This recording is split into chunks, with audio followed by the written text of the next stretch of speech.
wabarakatuh. Perkenalkan, saya Asira dari kelas 3M dengan NIM 70123028 Di sini saya akan menyelesaikan tugas video dengan mata kuliah algoritma dan basis data yang akan menjelaskan materi dari kelompok 1 dan kelompok 8. Pada makalah pertama membahas tentang konsep dasar algoritma dan struktur data.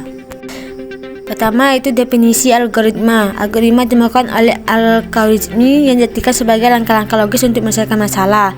Yang kedua ada sejarah algoritma. Berawal dari tradisi matematika India dikembangkan oleh algoritmi atau konsep modern diformatikan oleh David Hilbert atau Turing.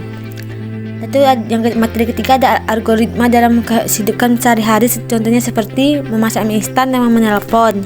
Yang keempat ada karakteristik algoritma terbagi menjadi 5. Yang pertama ada input, yang kedua ada output, yang ketiga ada efektif, yang keempat ada efektif, yang kelima ada terminate. Materi kelima yaitu struktur data. Algoritma terbagi menjadi 3. Yang pertama ada runtuhan, kedua ada pemilihan, ketiga ada pengulangan. Materi keenam tentang data dan struktur terbagi menjadi 2 jenis, yaitu jenis data primitif terdiri dari integer, rel, boolean, dan karakter. Yang kedua ada jenis data campuran terdiri dari string, array, dan record. Materi ketujuh itu tentang asosiasi antara algoritma dan struktur data. Data algoritma memberikan langkah untuk menyelesaikan masalah. Struktur data menjadikan cara untuk pengorganisasian data agar algoritma dapat berjalan lebih efisien. Ada 4 tahapan pembuatan program. Yang pertama ada mendefinisikan masalah, yang kedua ada membuat algoritma, yang ketiga ada mengimplementasikan, yang keempat ada pengujian atau dokumentasi program. Makalah kedua membahas topik tentang IPO, deskriptif, plot hard, dan code. Pengertian konsep input, proses, dan output. Konsep input, proses, dan output adalah model dasar yang digunakan untuk memahami bagaimana sistem bekerja dengan memecah aliran kerja menjadi 3 bagian utama, yaitu input memasukkan proses, dan output keluar. Ada 3 penting dalam konsep IPO. Yang pertama adalah memecahkan masalah kompleks, yang kedua analisis sistem yang efektif, yang ketiga rencana sistem yang jelas, yang keempat ada menghubungkan kebutuhan dengan hasil. Yang kedua tentang penggunaan input untuk mendapatkan data masukan. Ada 2 jenis, yaitu jenis input terdiri dari manual, keyboard atau mesin, otomatis terdiri dari sensor barcode, dan berbasis input terdiri dari CSV atau XML. Yang kedua ada validasi input, memastikan data yang dikirimkan sesuai dengan format atau tipe yang diinginkan. Materi ketiga yaitu tentang proses pengolahan data dalam algoritma, terdiri dari 3 proses, yaitu pembersihan data, transformasi data, dan pengolahan data. Yang keempat ada penghasilan output sebagai hasil akhir, terdiri dari 2, yaitu jenis output terdiri dari nilai tunggal, teks, grafik, atau file. Yang kedua ada cara menampilkan layar, terdiri dari GUI, file, atau antarmuka web. Yang kelima ada notasi algoritma dalam kalimat deskriptif, ada 4 keuntungan menggunakan kalimat deskriptif. Yang pertama ada lebih mudah dipahami, yang kedua lebih fleksibel, yang ketiga lebih mudah untuk dikomunikasikan, yang keempat ada contoh implementasi. Kekurangannya yang menggunakan kalimat deskriptif ada 2, yaitu yang pertama ada kurang presisi, yang kedua ada kurang ringkas. Yang keenam ada pengertian proses untuk menyusun algoritma sederhana. Plot adalah diagram yang menggambarkan alur langkah-langkah dalam suatu proses algoritma dan program komputer. Makalah ketiga membahas topik tentang tipe data, variabel, dan operator. Materi pertama membahas tentang definisi dan jenis tipe data, terbagi menjadi 2. Yang A adalah tipe data primitif, terbagi menjadi 3, yaitu integral, float, dan boolean. Yang B ada tipe data non-primitif, terdiri dari 3, yaitu string, array, dan objektif. Materi kedua membahas tentang definisi dan jenis variabel, terbagi menjadi 2 juga. Yang A adalah jenis variabel, terdiri dari lokal, static, dan statis. Yang B ada penggunaan variabel, terdiri menjadi 2, yaitu pertama ada penyimpanan nilai untuk perhitungan, yang kedua ada penyimpanan data dinamis atau kontes. Materi ketiga membahas tentang definisi, jenis operator, dan operasi dasar. Yang pertama ada jenis operator, terbagi menjadi 5. Yang pertama ada achievement, yang kedua ada aritmetika, yang ketiga ada relasional, yang keempat ada logika, dan yang kelima ada ternary. Yang kedua ada tentang operasi dasar, yaitu input atau output, perhitungan aritmetika, perbandingan, pengulangan, dan pengondisian. Materi keempat ada penerapan dalam kode. Contohnya itu seperti tipe data, variabel, dan operasi dalam aplikasi seperti kalkulator atau toko online. Yang kelima ada kasus penggunaan, dibagi menjadi 3 bagian. Yang pertama tipe data, yang kedua ada variabel, dan yang ketiga ada operator. Pada makalah 4 membahas topik tentang struktur pro kontur algoritma. Materi pertama membahas tentang struktur dan alur kontrak program. Materi kedua membahas struktur kontrol sekuensi, proses dieksekusi secara berurutan, langkah demi langkah. Pada materi ketiga membahas struktur kontrol percabangan adalah kondisi di mana programmer memiliki beberapa kemungkinan asosiasi yang harus dilakukan. Materi keempat membahas tentang struktur kontrol perulangan, digunakan untuk mengulangi satu atau lebih algoritma atau perintah tertentu yang dihendaki oleh programmer untuk menyelesaikan masalah tertentu. Yang ada 3 jenis struktur kontrol perulangan. Yang pertama ada while, mengecek kondisi sebelum memulai perulangan. Yang kedua ada do while, yang dijadikan minimal 1 kali sebelum kondisi dicek. Yang ketiga ada for, digunakan untuk perulangan demi batas jelas. Yang ada 3 perintah break dan control. Yang pertama perintah break, perintah yang digunakan untuk menghentikan proses perulangan yang sedang terjadi. Kedua ada perintah custom yang menyebabkan proses perulangan kembali ke awal mula. Yang ketiga ada struktur kontrol perulangan, bentuk perulangan di mana di dalam suatu perulangan terdapat perulangan lain sehingga terjadi perulangan bertingkat yang mengakibatkan waktu proses semakin lama. Makalah kelima membahas topik tentang array dan record. Yang pertama ada pengertian dan keperluan struktur data, adalah cara mengorganisasi, mengelola, dan menyimpan data dalam suatu sistem komputer sehingga data tersebut dapat diakses dan dimodifikasi secara efisien.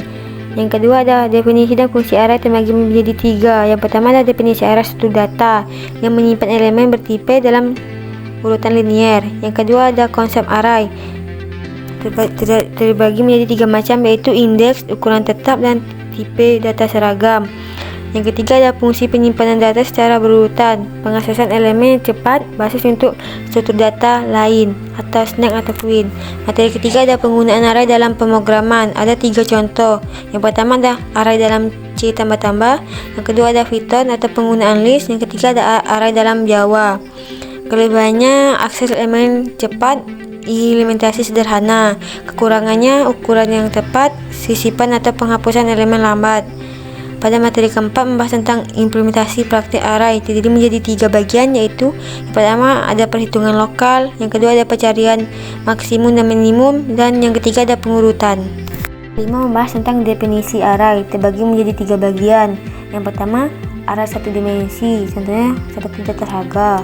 Yang kedua ada array 2 dimensi, contohnya seperti matriks dan data tabel. Yang ketiga ada array multidimensi, contohnya seperti data kompleks seperti gambar 3D. Materi ke-6 membahas tentang definisi tipe data bantuan atau record, jadi menjadi 2 bagian. Yang pertama definisi struktur data, yaitu untuk mengelompokkan elemen berbasis tipe, contohnya seperti informasi mahasiswa, yaitu nama, NIM, dan usia. Yang kedua ada implementasi record. Materi ke-7 yaitu penggunaan array dalam record, kombinasi array dengan record untuk data berulang seperti nilai siswa, contohnya itu seperti C tambah-tambah atau struktur mahasiswa. Pada makalah ke-6 membahas topik tentang eksplorasi array dan fungsi. Materi pertama yaitu definisi dan jenis. Array adalah struktur data yang terdiri dari sekumpulan elemen dengan tipe data yang sama. Terdapat 2 jenis utama. Yang pertama array 1 dimensi, yaitu deretan tunggal elemen. Yang kedua ada array multidimensi, yaitu array dengan lebih dari 1 dimensi. Materi kedua yaitu tentang algoritma pencarian pada array. Terdapat 2 bagian, yaitu pencarian linear dan pencarian biner. Materi ketiga tentang algoritma pengurutan. Terdapat 2 bagian, yaitu bubble sort dan queen sort. Yang keempat ada fungsi konsep dasar, yaitu sekumpulan instruksi untuk tugas tertentu, memungkinkan kode lebih mudarat dan mudah dipelihara, dapat digunakan berulang kali. Yang kelima ada karakter fungsi, terdiri menjadi 2 bagian, yaitu parameter dan keuntungan pengguna. Yang keenam ada implementasi fungsi pada array. Terdapat dua bagian, yaitu fungsi pencarian dan fungsi pengurutan. Pada makalah ke-7 membahas topik tentang prosedur algoritma pemrograman. Materi pertama tentang subpemrograman atau modular, membagikan kode utama menjadi bagian kecil untuk meningkatkan pemeliharaan dan efisiensi. Manfaatnya untuk menggunakan ulang kode, fleksibilitas, dan menghindari duplikasi. Materi kedua tentang konsep prosedur adalah subprogram tanpa nilai balik dapat dipanggil berulang. Contohnya seperti implementasi dalam Java disajikan untuk mengurutkan nilai IPK mahasiswa. Materi ketiga tentang parameter prosedur. Ada dua tipe parameter. Yang pertama ada parameter aktual, yang kedua ada parameter formal. Materi keempat tentang pemanggilan prosedur dapat dilakukan dengan menyertakan parameter aktual, parameter pass by value dan pass by reference. Materi kelima tentang implementasi prosedur. Contoh aplikasinya itu seperti mencetak tiket wisata atau menghitung kelas persegi panjang. Materi ke-6 membahas tentang penerapan prosedur kasus nyata seperti perhitungan total belanja, pencetakan tiket biskop atau operasi matematis. Makalah ke-8 membahas topik tentang searching and sorting. Materi pertama yaitu pencarian atau searching adalah sebuah metode pencarian untuk menemukan data atau informasi yang sedang dicari dalam suatu kumpulan data yang dimiliki tipe data yang sama. Ada 3 jenis pencarian. Yang pertama ada pencarian linear, yang kedua ada pencarian biner, dan yang ketiga ada pencarian hash. Materi kedua yaitu tentang sequential searching adalah salah satu algoritma pencarian data yang biasa digunakan untuk data yang berpola, acak atau belum terurut. Yang ketiga ada binary searching adalah suatu metode pencarian data dengan cara mengelompokkan array menjadi bagian-bagian. Dan materi keempat yaitu pengantar sorting adalah proses pengatur atau menyusun elemen-elemen dari sebuah himpunan data dalam suatu urutan tertentu. Fungsi pengurutan ada 4. Yang pertama ada mengorganisir data, yang kedua ada memudahkan pencarian, yang ketiga ada mempermudah analisis, dan yang terakhir ada meningkatkan efisiensi pemrosesan. Ada manfaat pengurutan ada 4, yaitu optimasi pencarian, yang kedua ada mengoptimalkan algoritma lain, yang ketiga ada meningkatkan kinerja basis, yang terakhir ada meningkatkan efisiensi proses bisnis. Materi kelima yaitu tentang Hilbershot pengurutan atau sorting adalah suatu proses untuk menyusun kembali himpunan objek dengan urutan tertentu. Ada 2 jenis urutan yang dapat digunakan dalam kegiatan pengurutan, yaitu yang pertama ada ascending, yaitu pengurutan data yang paling kecil ke paling besar. Kalau descending adalah pengurutan data yang besar ke kecil. Materi ke-6 tentang selection sort adalah proses pengurutan yang paling sederhana dibandingkan teknik lainnya. Materi ke-7 adalah tentang merge sort adalah algoritma pengurutan yang dilakukan dengan cara memecahkan kemudian menggabungkan sekaligus pengurut. Materi ke-8 tentang quick sort adalah hampir sama seperti merge sort, yaitu membagi dua tetapi menggunakan pivot. Materi ke-9 tentang insertion sort merupakan algoritma yang melakukan proses pengurutan dengan cara menyisihkan elemen di antara elemen lain yang nilainya lebih kecil dan lebih besar daripada elemen yang disisihkan. Materi ke-10 tentang serve sort adalah algoritma penyortiran yang termasuk dalam kategori algoritma penyortiran berbasis perbandingan. Materi ke-11 tentang radius sort adalah algoritma pengurutan atau sorting yang bekerja dengan pengurutan data berdasarkan digit atau posisi tertentu, dimulai dari digit paling rendah hingga digit paling tinggi. Berikut ini adalah contoh simbol algoritma flowchart yang bisa dilihat pada gambar. Yang pertama itu ada proses, yang kedua ada konektor, yang ketiga ada terminator, yang keempat ada decision, yang kelima ada data, yang keenam ada dokumen, yang ketujuh ada flow, yang kedelapan ada off-fact connector, yang kesembilan ada on-fact connector. Sekian penjelasan materi dari saya akhiri. Wassalamualaikum warahmatullahi wabarakatuh.